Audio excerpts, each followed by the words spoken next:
Every time I have tried to record this video, it's either severely out of focus or too long. So this is my last and final attempt.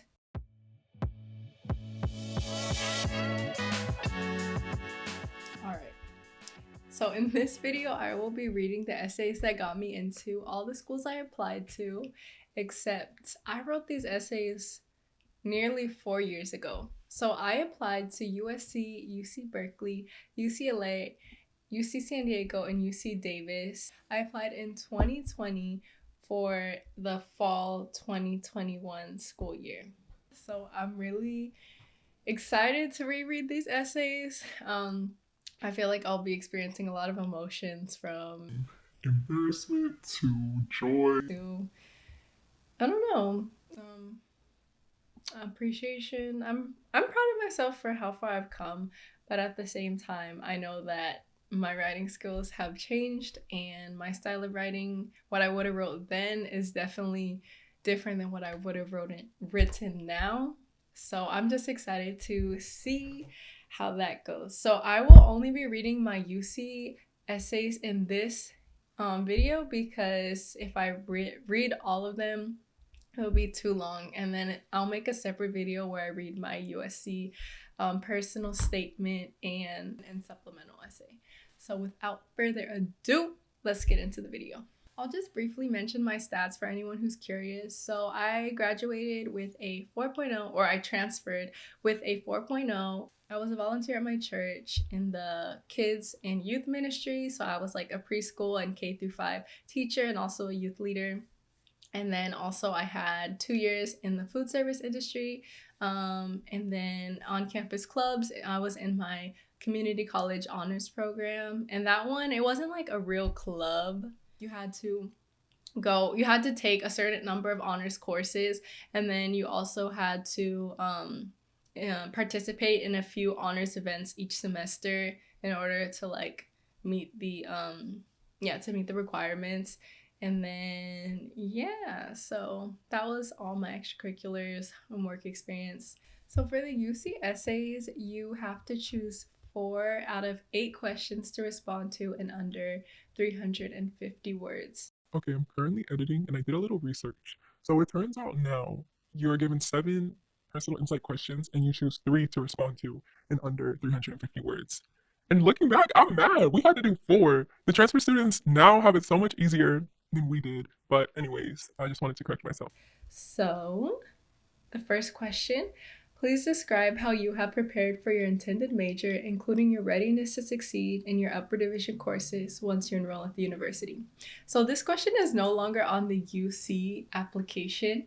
I mean, it was like 3 years ago, so makes sense. But the other questions that I'll be reading were on the application. So if you are currently applying or you plan to apply within the next few months or a few years, hopefully those essays will help you out and give you some inspiration for your essays.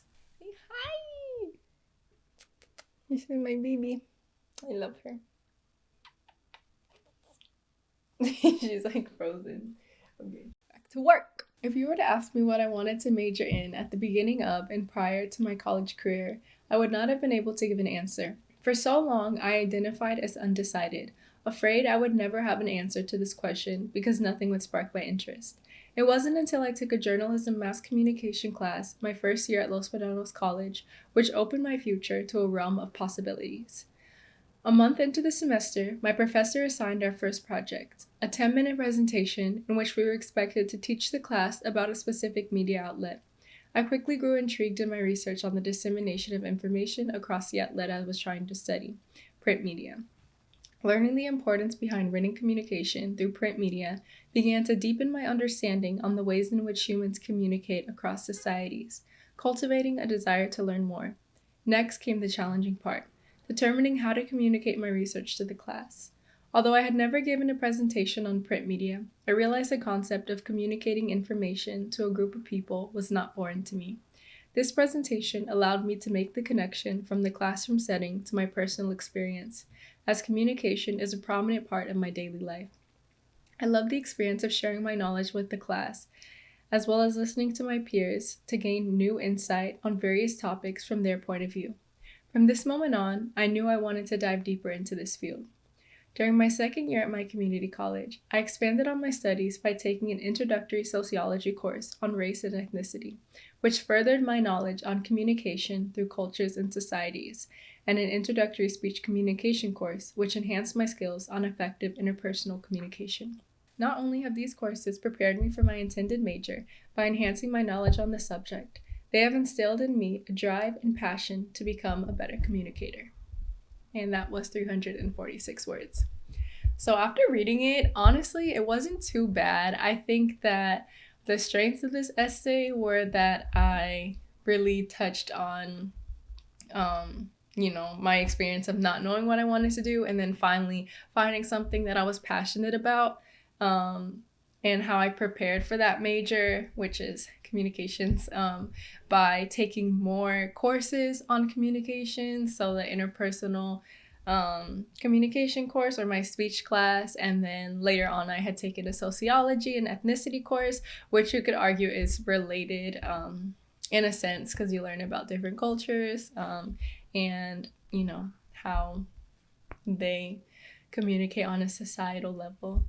But anyways, I think my weaknesses of this essay is that I didn't really address my readiness to succeed in my upper division courses once I enroll at the university. So I didn't really touch on, what I plan to do after I get accepted. So looking back, like if I were to rewrite this, I probably would explain how I would possibly pursue my interest in communications through extracurriculars on campus, maybe like joining the school newspaper, which is something that I actually wanted to do when I got to college or when I got to university, and something I did, and possibly even, learning more about marketing, communications, things like that.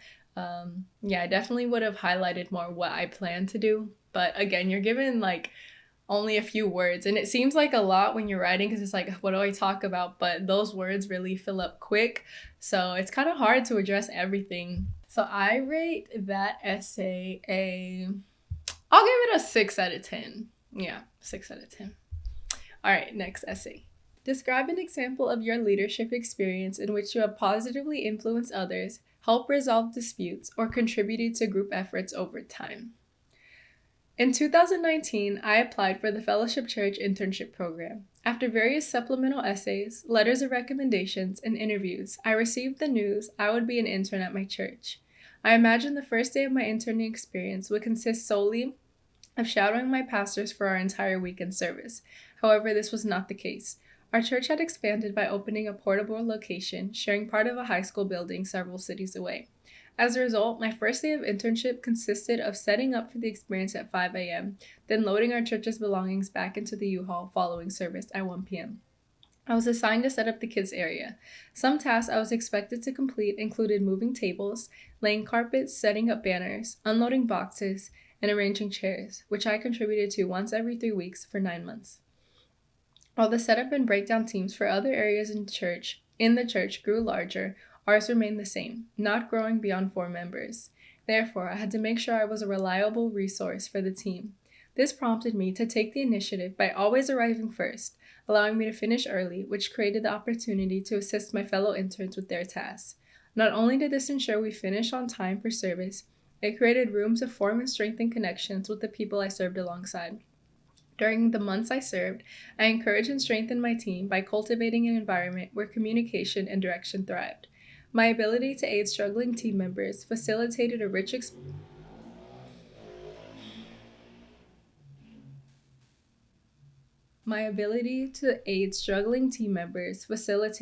experience in the children's ministry area we were in charge of setting up. Consequently, several additions to our setup and breakdown team were added.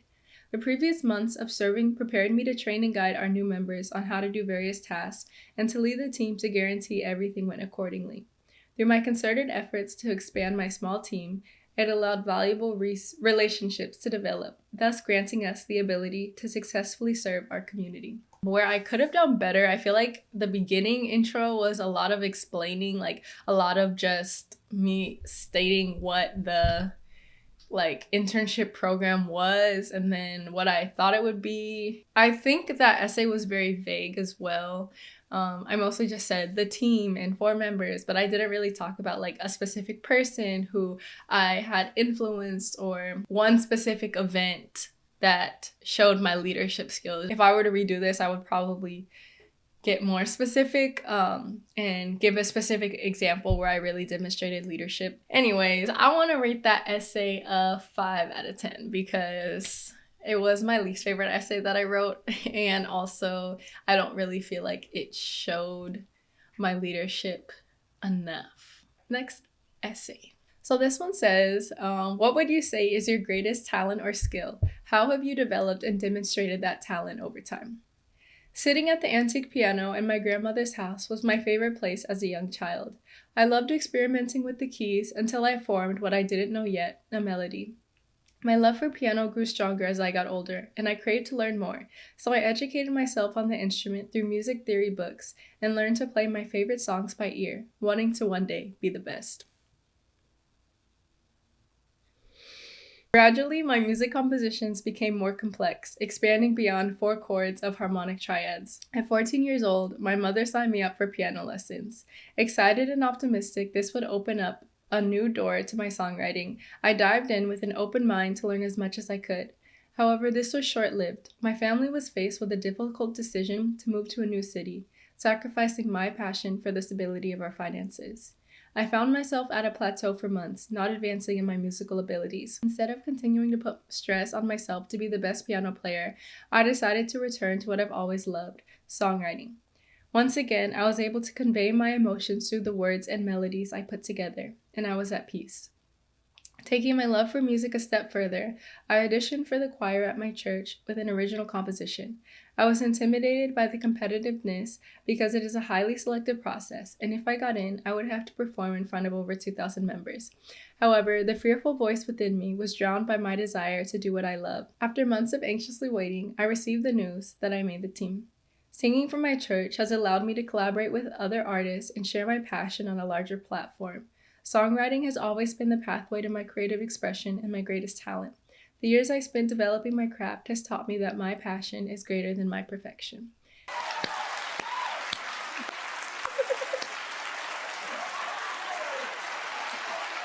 So that one, I kind of like it. I think I was a little creative with my writing. I think this one was pretty true to like who I am, and also what I love doing. So I really enjoyed writing this essay. Even though I wasn't able to get music lessons, I didn't let that hinder my love for songwriting and piano playing. I was able to teach myself how to play the piano. I'm going to rate this essay a 7.5. I think this one was pretty strong because it showed how, like, when I'm faced with adversity, how I can overcome, which is what I really wanted to highlight in this essay. Yeah, it kind of gives a different side to me. It shows that, like, oh, okay, like, she plays music. That's pretty cool. I mean, I hope that's what the admissions readers thought when they heard that, but yeah. Okay, anyways. Oh, why am I like this? Okay, the next question. Describe how you have taken advantage of a significant educational opportunity or worked to overcome an educational barrier you have faced. Last one, y'all. Last one. As I watched many of my peers receive acceptance letters to the school of their dreams, I sat back and shuddered at the fact I would be attending community college for the first few years of my undergraduate education. The stigma which surrounded my city's community college haunted me, and I believed the lie that my college experience would be marked by horrible professors, inability to make friends, and failure to graduate. However, I walked into my awaited future with confidence that I would defy these odds. To my surprise, my high school GPA just made the cut, allowing me to join the Los Medanos College Honors Program. I applied alongside 100 first-year students, but there was only room in the program for so many of us. Fear quickly set in as I reflected on my academic rigor. I wondered if it would be enough to earn my acceptance, as I had not always applied myself in high school like I knew I could. Therefore, I was hopeful that joining the honors program would not only challenge me, but would encourage me to be the best version of myself. The day I read my acceptance letter, I made a vow to myself that my college experience would not be marked by the community college stigma, but would be what I make it, a pathway to success. The LMC Honors Program has challenged me beyond what I believe possible to achieve, as each honors course has made me more fascinated about learning, dared me to excel in subjects once foreign to me, enhance my knowledge on research, and deepen my critical thinking abilities. I am grateful I had the opportunity to be a part of my community college's honors program because I've had the privilege to learn from amazing professors and meet students who have inspired and encouraged me to succeed at LMC, whom I can call my friends. Today, I am on track to graduate as an honor scholar and can confidently say I have overcome the stigma surrounding my city's community college, which I believe to be true years prior. And this essay was 349 words. So of all my essays, that one was my favorite, I think, because it was real. Like when I graduated high school, I was kind of dreading going to community college because I heard so many negative things. Like at my high school, everyone kind of had that stigma like, oh, if you go to community college, like you're not going to graduate. You're basically going to become a dropout and blah, blah, blah. Like, and I always had like the dream to go right into college from high school. So like right after I graduated high school, I really wanted to live that college life and like all that stuff. So yeah, it was kind of sad. Also, I applied to all the UCs, or I applied to 4 UCs right out of high school, and I got rejected. So that really like hurt me, like, because I was like, well, now I can't even go to any of the schools I wanted to go to. But yeah, I really just use like community college as a way to redeem myself, instead of really letting those that pain and that hurt and the stigma of what community college is to so many people like affect me and my chances to succeed. I really use community college as a stepping stool to get to where I wanted to go. And so I worked really hard. I joined the honors program, and I took advantage of the honors program by taking honors courses. So part of the honors program, you had to take like honors courses, which were kind of like AP courses, but for college. So they were a little bit more advanced, and they were taught by the best professors that the community college had. And on top of that, we had a partnership with UCLA, which is the UCLA TAP program, so the Transfer Alliance program. So through that program, you would get basically like guaranteed acceptance to UCLA. It was pretty much TAG, but for UCLA. And also you get a higher acceptance rate than the normal the normal general admissions. So that was a plus of going through that program. But yeah, there were a lot of benefits, and I really took advantage, and I turned around my academic career. In high school, I think I graduated with like a 3.5 unweighted GPA. After applying years later, I got in, so that was like a really big moment for me. And I'm really grateful for community college. So I want to rate that one a 9 out of 10. I'm a little biased because that was my favorite essay, but really because it was really heartfelt and true to who I was. So I just want to thank you guys all for watching as I reread my college essays. It was really fun and also a little nerve-wracking, but at the same time, I'm really grateful because those essays got me to where I am today. If you're curious which school I ended up choosing, I chose Berkeley. Since then, I've graduated in media studies. And yeah, so thank you guys all for watching. This was my first official YouTube video, so just thank you for being patient and sticking with me. I hope you guys enjoyed this video. Leave a comment down below what you would rate my essays. And yeah, I hope this video was helpful to anyone who's currently applying or planning to apply. Hopefully it gives you guys some ideas and tips. So I will be posting me reading the USC essay in the next video, so stay tuned. And like, comment, subscribe. Thank you guys so much for watching. Bye.